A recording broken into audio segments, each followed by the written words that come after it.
得知男朋友是金圈太子爷时，我已经怀了他的孩子。他与门当户对的大小姐订婚消息冲上热搜，我撕掉孕检报告单，留下纸条，不仅装穷骗我，还想让我当小三。分手吧，死渣男！3天后，我在南太平洋的小岛上晒日光浴，一双手掌抚上我的肚子，男人轻咬我的耳朵，宝宝，带球跑好玩吗？乖宝，再吃一点。宝宝看，这不是全吃进去了吗？好棒！不哭不哭，喝完牛奶就睡好不好？怎么又梦到他了？我从旖旎的梦中苏醒，脸颊一片滚烫，都怪谢望，他怎么可以足不出户1个月呀？我轻拍脸颊，驱散那整整1个月的混乱回忆。他非要说牛奶助眠，每晚喂我喝，牛奶喝多了会胀气。现在好了，肚子都喝大了。我脚步轻浮，拉开落地窗帘，碧蓝的大海和金色的沙滩驱散了心中的烦闷。我做了个深呼吸，海岛和国内有2小时时差，他现在应该抱着他的未婚妻在美美睡觉吧。我摸摸尚未显怀的肚子，管他呢，手分了，孩子有了，要是少梦见他就更好了。才分手3天，肯定是戒断反应，今晚一定不会梦见他。我飘飘然下楼觅食，酒店的早餐很丰富，价格包含在住宿费里。我秉持着不吃白不吃的观念，大快朵颐。吃完去海边晒太阳。上个月老是待在房间里，休息时间我撒娇说想晒太阳，结果他抱我去阳台秋千椅上。大白天阳台，我大骂他是变态，他不以为耻，反以为荣，并继续努力。吃到12分饱，我打了个饱嗝，换上新买的比基尼，抹上防晒，慢悠悠去沙滩边。我躺在沙滩椅上揪着气泡水，一边搜索怀孕初期注意事项。4天前我感觉不舒服，去医院挂号检查，兜兜转转转去了妇科。医生检查完推眼镜，他淡定说道：“你怀孕了。”我眨眼，真的吗？医生点头确定。我高兴地拿着报告单想告诉谢望，他不久前向我求婚，这下双喜临门。我刚打开手机，就看见一条八卦推送：青梅竹马顶级豪门联姻，甜死谁了？我八卦心上来，想吃点有钱人的瓜，结果一点开就看见我未婚夫那张大脸，而名字内栏赫然写着谢望。我不信邪，刷新了几遍，手机做对似的仍然显示谢望，而照片里的另一个人是个长得超漂亮的女生，她挽着谢望的手，笑得灿烂。顶级豪门继承人，金圈太子爷，无数光环加在他的头上。我呆呆望着那张熟悉至极的脸，越看越迷茫。他明明说他刚开始创业，豪车别墅，他说是为了充面子租的，我竟然信了。但我对他保持了最后的信任，说不定世界上有2个相似的人呢。晚上他回家，我偷偷按照百度百科试探他，得出结论，他真的是新闻里的谢望。我天他了！晚上我气鼓鼓把他踹去客房，他还委屈上了。我本来打算冷落他2天，等我平复情绪再谈，结果第2天早上我醒得迟，起床刷牙，走到阳台，看见楼下有客人，定睛一看，竟然是绯闻女主角。2人走得可近，转角处他俩好像还亲上了。手机正好推送昨天新闻的后续，金圈太子爷官宣婚期，新娘进士。我越看越生气，愤怒地撕掉孕检报告单。单方面分手后，我拉黑他的所有联系方式，连夜出国。我必须散心，我要把这个死渣男彻底忘掉。手机可能是知道我的想法，前几天铺天盖地的消息竟然1条都没推送给我。我忍着搜索他的欲望，继续看注意事项。月份太小，肚子里根本没有胎动。我摸摸肚皮，鼓鼓的，应该不是孩子，是早上吃撑了。我对着肚子说：“宝宝，我会好好照顾你的。虽然和你爸爸分手了，但你是我期待的孩子也。”我睡了个小小的回笼觉，睁眼发现原本稀稀疏疏的游客彻底没了。我打开手机，发现只过去了半小时，人怎么都不见了，奇怪。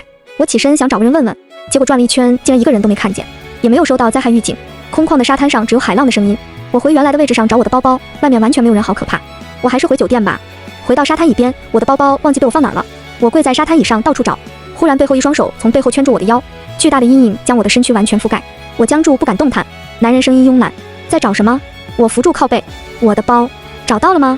我摇头，又想起他在背后看不见，小声回答：“没找到。”他嗓音比一开始哑了些，手更加肆意：“我藏起来了，你当然找不到。”我转头想质问，谁知道他贴得超级近，我的唇印上他的侧脸。谢望眼底满满的笑意：“这几天是不是很想我？这么热情？”“没有，才没有想你，真的没有想他，只不过做梦老是梦见他，但梦又不是我能控制的，我绝对没有想他。”我按住他：“这里是沙滩。”谢望将我转过身面对他，他声音含糊：“你睡觉的时候人就驱散了，外面有安保，不会有任何人靠近这片区域。”我后仰呜咽，可恶，光天化日，朗朗乾坤，他就是故意的，他还咬我，分明知道我最受不了这样，他还咬，他好过分。我眼泛泪花，疼。他抬手抹去我眼角的泪，知道疼了，知道我疼还咬我，他果然不安好心。我讨厌你，我再也不要理你了，死渣男。他笑了，把我抱到腿上。我是渣男？是谁一言不发把我拉黑出国？宝宝，带球跑好玩吗？我不服反驳，哪里一言不发，我已经和你分手了，快把我的衣服还我。我去够他扔到桌上的衣服，却被他轻而易举拽回来。他眼里的笑淡了些。我没同意，分手又不需要你同意，我同意就好了。他把我放在膝盖上，单手摘掉手表，价值不菲的手表被他整齐放在一旁。我心间一颤，他每次摘手表都是为了……谢望轻笑：“谁教的你单方面分手？”果不其然，啪！我没来得及逃跑，他的巴掌已经落下。我感觉我的屁股都摁了一下。他这次比以往力气更重，像是为了惩罚我的不告而别。20下，自己报数，念念知道规矩。我咬唇：“我不要，我们都分手了，你凭什么罚我？”他的巴掌又落下来了。谢望漫不经心道：“既然不报数，就从头算起。”我扭头反抗：“不可以从头算，已经2下了。”他挑眉继续：“那应该怎么做？”我屈辱出声：“3。”他静静看着我。还有呢？我眼泪汪汪。谢谢哥哥，我当初为什么会同意这种破规矩？呜呜。谢望终于满意，俯身亲我。好乖，接下来不要数错。谢望有备而来，来之前就想好怎么罚我，药都带了。20下结束，我愤愤埋在他怀里，他认真给我涂药。疼吗？当然疼了。他今天格外凶，疼就对了，还分不分手？我想起他和别的女人说话的样子，又温柔又有礼貌，怎么到我这凶巴巴，完全没礼貌？我别过头，就分。他捏我的脸，挺有骨气呀。谢望为我披上外套，带我回酒店。我有点慌，提醒他我怀孕了。他轻咬我的耳朵，惩罚你方法多的是，不会让你受伤，别怕。我屁股现在还疼呢，这不是受伤是什么？是我小看他了。我求他，他说我怀孕了不可以。我眼泪啪嗒啪嗒掉，难受的要命。他分明也很难受，但拒绝了我。谢望吻去我的眼泪。好了好了，不哭，是我不好，但现在真不可以，不想看见他。我翻过身背对他，他圈住我，手掌搭在我的肚子上。谢望轻声勾画我们的未来。等回国先领证，你想先生孩子再举行婚礼，还是先举行婚礼再生？先办婚礼的话，婚礼可能要委屈你简陋一点。他叹气，婚纱3个月前定的，现在得改尺寸了。3个月前就开始准备了吗？我昏昏沉沉睡去，睡着进入梦境的刹那，我突然想起来，不对，我明明和他分手了，怎么又要结婚了？但我没空想，无尽的困倦将我拽入深渊。或许是他在身边，今晚一夜无梦，彻夜好眠。我醒得比谢望迟，他在浴室洗澡，我抱着被子拍拍脸颊。为什么别人带球跑几个月才会被找到，我才跑出来3天，谢望就抓住我了？小说一点也不靠谱。我怀疑人生之际，谢望的手机响了，备注只有2个字：夏夏。我愣住，夏夏，宋夏，新闻的另一个主角。现在是早上6点，国内4点，凌晨4点给谢望打电话。我咬唇拿起他的手机敲浴室门，你的电话。谢望直接开门，他身上泡沫都没冲干净呢。我赶紧闭眼，他沾着沐浴露的手捏捏我的脸颊，开个免提帮我接一下。啊，我接宋夏的电话是不是不太好？但我还是乖乖点击接通。接通瞬间，对面的女生哭泣声从听筒冒出。她抽噎，我分手和人打架进局子了，你来接一下我。我抿唇，希望把我抱起来。我被变故惊得发出短促的声。电话对面的哭声停顿，什么声音？谢望举起一捧清水打湿我的锁骨。你嫂子睡醒了，我不在国内，你自己联系我秘书。他看了眼时间，语气不太好。宋夏，凌晨4点和人打架进局子，跟你嫂子一样不省心，这个月零花钱没了。他说的嫂子好像是我，关我什么事？对面的女生哭得更厉害了。我分手了，你扣我零花钱，你有没有心？谢望冷笑，为了一个男人要死要活，这次只扣零花钱，再有下次冻结银行卡。他示意我挂断，他看起来生气了，我噤若寒蝉不敢说话。接下来他做什么我都配合。谢望拿起浴巾抱住我，亲我的时候给了我夸奖，今天怎么这么乖？我没说话，他摸摸我的头，还疼吗？一觉睡醒不疼了。他向来有分寸，又不是为了让我疼，惩罚的羞耻意味更重，尤其是每次数数都要我说一句谢谢哥哥。变态，打我还要我感谢他，倒反天罡。不疼就来谈谈我们的问题。我茫然抬头，谢望掐住我的下巴，为什么要分手？3天时间想好理由了吗，宝贝？我和谢望在一起快2年了，我是大4时候遇上他的。那天老师办公室的打印机坏掉了，办公室只有我一个人在，折腾半天没弄好。他路过门口被我当苦力抓住，我问他，你会修打印机吗？他看了我好久，忽地笑了笑点头，不会，但可以试试。他看起来太自信了，以至于我真信了他的鬼话。而谢望不负众望，捣鼓了半小时后，彻底把打印机弄坏了。我看着七零八落装不回去的打印机天塌了，原本只是故障，现在好了，整个打印机变成垃圾了。恨他，让我损失了849块钱，气得我转身就走，再也不想看见他了。结果3天后，我又看见他了。我跟着导师参加活动，谢望是邀请嘉宾。活动结束后，他加到我的微信，说是赔偿损失并诚恳道歉。后来不知道怎么一来二去，我们就熟了。他约我吃饭看电影，还给我介绍了工作。他是个好人。我给他发好人卡时，他脸黑了。那场电影很满，大荧幕上男女主角解开矛盾，互诉衷肠。角落里，我被他按在座椅间，和他交换了彼此的初吻。我不会接吻，谢望也不会，他乱啃。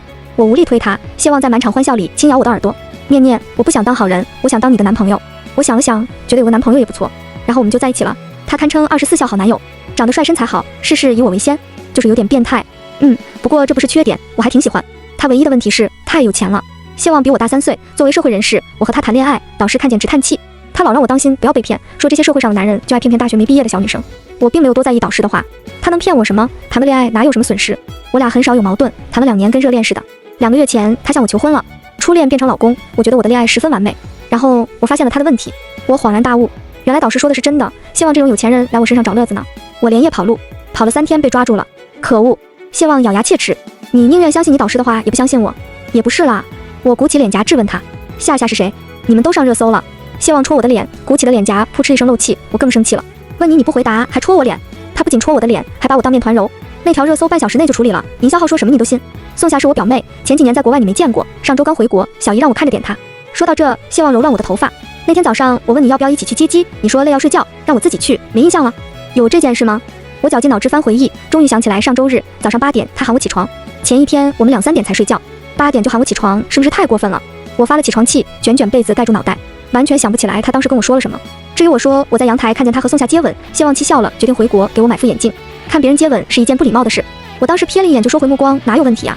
谢望干脆拨通电话，宋夏接到电话欣喜极了，他先发制人：我亲爱的哥哥大人，你是不是大彻大悟，决定给你的好妹妹发零花钱了？我就知道你是天下最好的人，我发誓我再也不和人打架了。好谄媚，不像情妹妹，像亲妹妹，哄好你嫂子，我就不扣你零花钱。他把手机给我，语音通话转成了视频，我和宋夏大眼瞪小眼，他一脸懵逼，你老婆为什么要我哄？但他很快放下疑惑，他激动道：嫂子，我的亲嫂子，求求你不要生我哥的气了，我的零花钱分你一半，我们一起瓜分他的财产。谢望就在我身后，他怎么当着本人的面说呀？谢望被我的解释伤透了心，他认为我根本不信任他。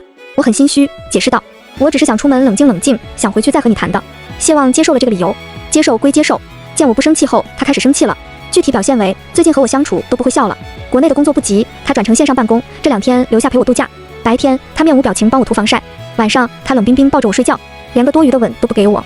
我撑着脑袋看他，他膝盖上放着电脑，一边插块水果喂我。张嘴，我撒娇，不要芒果，我要吃草莓。他听话换了水果，我乖乖咬住。他收手时见我不动，偏头问我怎么啦？我看着他咬住草莓，把他的电脑推到一边，占据原本电脑的位置。谢望眸光暗涌，我乖巧道：谢谢哥哥。我订的酒店房间楼层很高，落地窗前能俯瞰小岛的风光，背后是蔚蓝的大海和天空，身前是他。他把我抵在沙发上，哑声问我：梁念，知不知道自己在做什么？我眨眼，知道呀。我直起身子轻声道：哥哥，我在勾引你。我平时不喊他哥哥，只有某些时候会喊。我委屈道：哥哥，你已经好几天没亲我了。不等他回答，我接上后半句话：哥哥不亲我，那我亲哥哥好了。他纹丝不动，不置可否。我捧住他的脸，主动贴上去，希望扶住我。我仰头与他对视，属于草莓的甜甜味道在唇齿间交换。我搂住他，好喜欢哥哥。他唇角微扬，喜欢到要和我分手。不妙，怎么这时候提这事啊？我凭记忆摸到果盘里的草莓，咬住草莓底端，歪头问他：哥哥还要吃吗？谢望眼眸暗了下来。那我喂你。今天的草莓格外甜呢。谢望指尖把玩着果盘里最后一颗草莓，不知道在想什么。我挪了挪，找到最舒服的位置窝着。温存间他问我打算什么时候回国？我在这儿待了有1个星期了，这座岛不大，1周玩的差不多。按照我原本的计划，我接下来要去别的地方再玩玩。不过你有事要回国吗？陪他回国好了，下次再出来玩。他的手附上我的肚子，回国领证。你撕掉的报告单写的6周，1周半过去该做孕酮检测了。我萌萌地，这是什么？谢望叹气，就知道你没准备，周末我们去医院检查一下。我想了想，好吧，既然他安排好了，没人陪我一个人也没意思。我摸了摸肚子，掌心下的肚皮没有起伏，月份太小什么也看不出来。我吐槽，看起来一点也不像有个孩子。难以想象我竟然怀孕了。谢望下巴抵着我的脑袋，他不回答，我打了个哈欠。晚上9点，但好困。他抱我回房间，我抱枕一样抱住他。他忽然说：念念对不起。我迷迷糊糊抬头，什么对不起？你不会真跟你妹搞骨科吧？他无奈笑了，想什么呢？你最近又看什么东西了？我小声嘀咕，是谁非让我喊他哥哥？你看起来很享受。我太困了，他又好一阵不说话，直到睡着都没明白他的道歉是为了什么。我把这事儿抛到脑后，决定了回国。我们订了后天的飞机票，第2天是在海岛的最后一天。我们运气很好，正好撞上附近几个岛屿集会。大街上随处可见各种肤色的游客。我举起一块颇具民族特色的披肩，问谢望好不好看。他替我拢好，让我转个圈，认真回答：上一条蓝色比较衬你。我苦恼，可是橙色也很好看，下次穿。他牵起我的手，还有其他喜欢的吗？我们一路逛逛，买了不少旅游特色产品，大多数是当地人手工制作，有的做工粗糙，有的精致。唯一美中不足的是，我看上一个小摆件，很喜欢。谢望把摆件一转，最底下显示国内生产。他挑眉，还要吗？气死我了！这种犄角旮旯都有手工假货，我对没见过的很好奇。反观谢望老神在在，什么都一副不感兴趣的模样，全程牵着我的手陪我逛。夜幕缓缓降临，我买的一大堆小物品被送去酒店。我们参加当地部落的晚会，出点钱可以得到一个漂亮的手工编织花环，各种颜色的鸡蛋花被编成环，谢望为我戴上。众人围着篝火又唱又跳，海岸边充满了快活的气息。我撑着脑袋看大家跳舞，中途遇到一个女生，她见到国人很兴奋，邀请我一起参与。谢望替我拒绝了。我妻子怀孕了啊？那个女生遗憾转而好奇地问：多大啦？看起来一点也不像怀孕。你们是新婚来度蜜月的吗？不是，是我偷偷跑路。我不好意思说，让她去社交。谢望点头。7周。是的，带她出来散散心。我们的位置离中央的篝火有点距离，光线到这儿暗淡不少，遥远的火光在她的脸上跃动。她今天衣服也是休闲款式，柔和了寻常的锐利。提到我，她侧眸看我，我对她扬唇，她揉了一把我的脑袋。那个女生小声道：哇，单身狗受到了暴击，不打扰你们啦，祝你们蜜月愉快。我笑眯眯看着谢望，你今天好温柔哦。她捏了捏我的掌心，我什么时候不温柔了？我惹她生气的时候，她可凶了，还有床上也很凶，如果2者叠加就更可怕了。她摘手表让我报数的时候最可怕，我踮脚在她唇上蜻蜓点水吻过。为什么总觉得你对外人比对我温柔啊？她垂眸捏住我的下巴，是吗？我点头，是啊。谁家好人捏别人下巴，强迫别人抬头对视啊？谢望微微俯身，加深了这个吻，因为我们念念更喜欢这样。是谁隔三差五故意惹我生气，上赶着找罚？啊，他胡说八道，我是这种人吗？明明就是他的错。谢望警告我不要仗着怀孕肆意招惹他，我不能怀孕一辈子，我完全不听。以后的事以后再说，我就想看他青筋暴起忍耐的模样。他扬起头少见的连名带姓喊我，梁念，别玩了。我眨眼就要，他扯过领带把我的手腕捆绑，我眼皮一颤，他用被子把我卷好，自己去了浴空。我听着水声，低头看看手腕，叹了口气，绑得很松，我手腕翻转就挣脱了。哎，他忍耐力可真好，等谢望洗完冷水澡出来想抱我，我嫌弃他身上太冷，不给抱。他这次没有纵容，强硬把我拉进怀里，乖乖给我抱着。好吧，我还是听话一点好了，听话不了一点，我不安分。他报复般把我跟个面团似的一顿揉圆搓扁，我抱着枕头控诉，你当初追我的时候那么温柔，我被你的表象骗得好惨。他擦去指尖的水渍，哼，他还哼，不想理他。他圈住我，我孤勇着钻出去，他又把我捞回来，我又钻出去，重复几次后，他牢牢固定住，别玩了，再不睡，明早的飞机你起不来。我这才闭眼。他在我身边时，我很少会再梦见他，今天可能是太累，我的梦竟然又是他。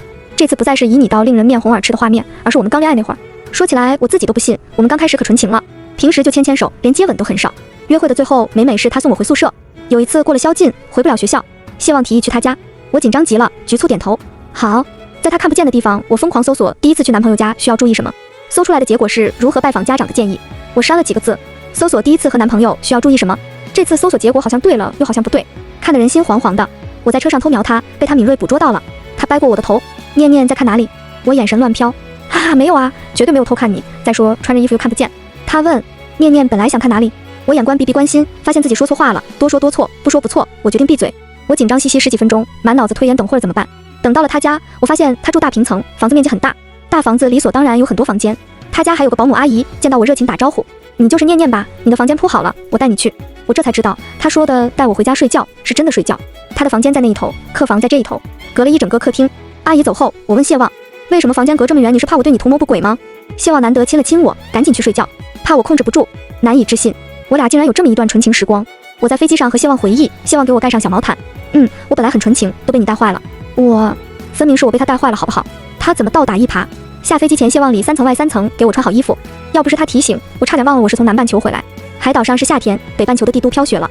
我戴上毛茸茸的帽子，裹得像个球，冷风吹得我一哆嗦。他握着我的手，给我提供温暖。还好机场内部有空调，我总算缓过来。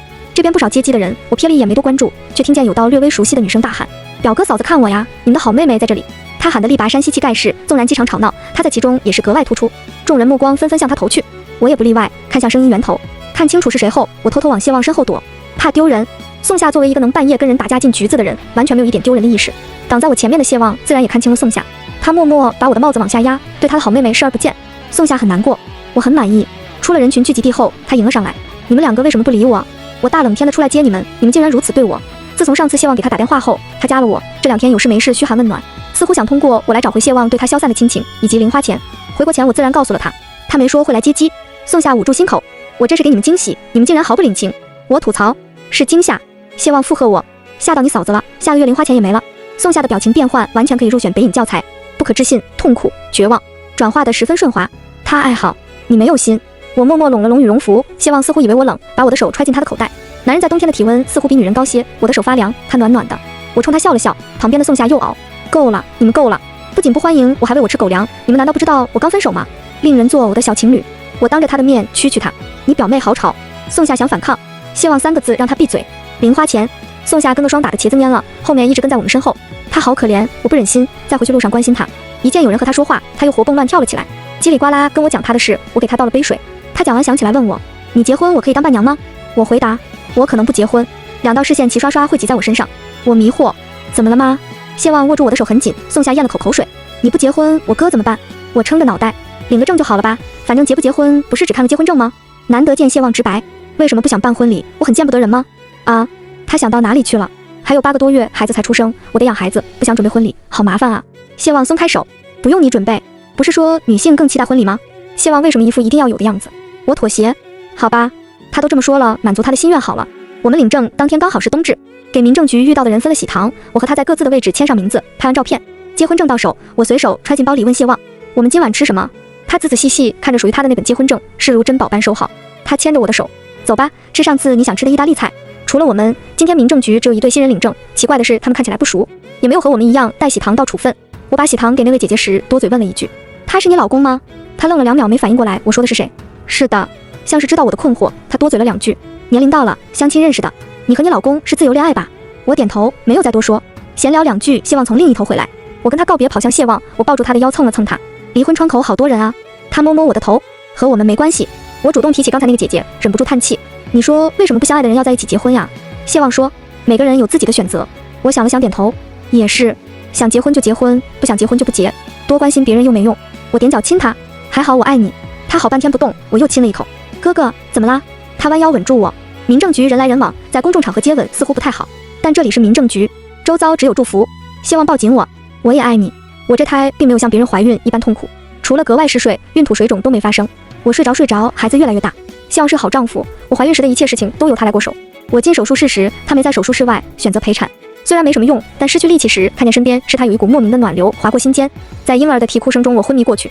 谢望在我病床边一直等我苏醒，见我醒来我没哭，他先哭了。这是我第一次见他哭，好新奇。我指腹按碎他的眼泪。守了我多久？